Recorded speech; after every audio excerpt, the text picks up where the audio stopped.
Sir, सबसे पहले आज मैं आपसे जानना चाहूँगी जो 63 ए का फैसला आज जो समाप्त हुई है, काफ़ी दिलचस्प समाप्त थी और उसके बाद पीटीआई की जानिब से बायकॉट किया गया और अली ज़फ़र को अदालती मुआविन मुकर्रर किया गया। तो आप इसको कैसे सम अप करेंगे? क्या कहेंगे इस पर? देखिए, 63 के फैसले का तो सबको अंदाज़ा था कि वो फैसला जो नज़र-ए-सानी में है, वो ओरिजिनल फैसला ख़त्म हो जाए। किसी को भान नहीं था। 2.5 साल से इसीलिए नज़र-ए-सानी की दरख़्वास्त नहीं लगाई जा रही थी कि 63 का फैसला था ही गलत। वो एक गैर आइनी फैसला था, रीराइटिंग ऑफ द कॉन्स्टिट्यूशन था।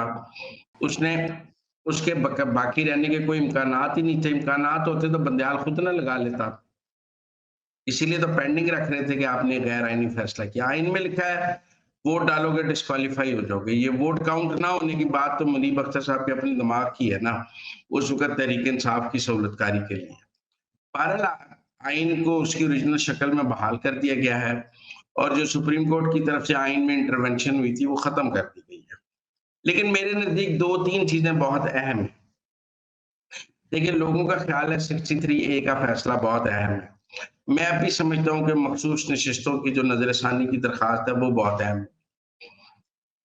अब अगर तहरीक-ए-इंसाफ ने 63 ए की समाअत का बायकॉट किया है और कहा है कि हम इस बेंच को नहीं मानते जो काज़ी फ़ायद ईसा और अमीनुद्दीन मिलकर बनाते हैं, तो क्या जो मखसूस नशिस्तों की नज़र-ए-सानी होगी, जिसका बेंच भी काज़ी फ़ायद ईसा और अमीनुद्दीन बनाएँगे, उसका भी तहरीक-ए-इंसाफ बायकॉट करेगी या उसमें पेश होगी?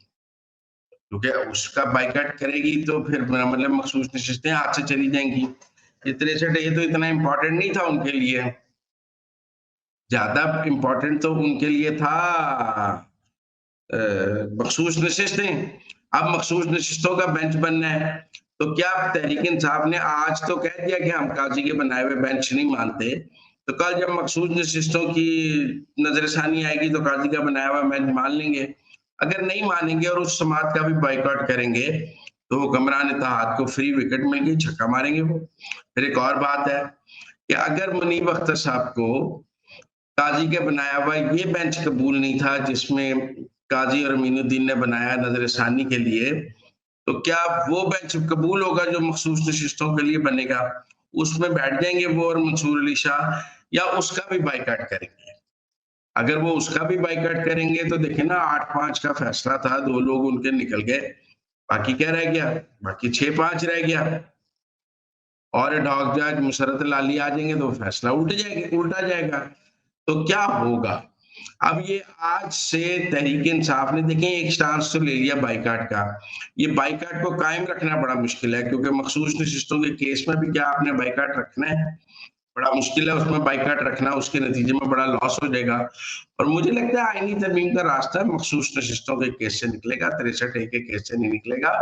63 ए तो दिखाने के लिए है। कहते हैं हाथी के दांत दिखाने की और खाने की ओर, खाने वाला दांत तो मखसूस नशिस्तों वाला है। अब सवाल ये है कि उसका बायकॉट मुनीब अख्तर, मंसूर अली शाह और तहरीक-ए-इंसाफ करेंगे क्योंकि ये इकट्ठे मूव कर रहे हैं।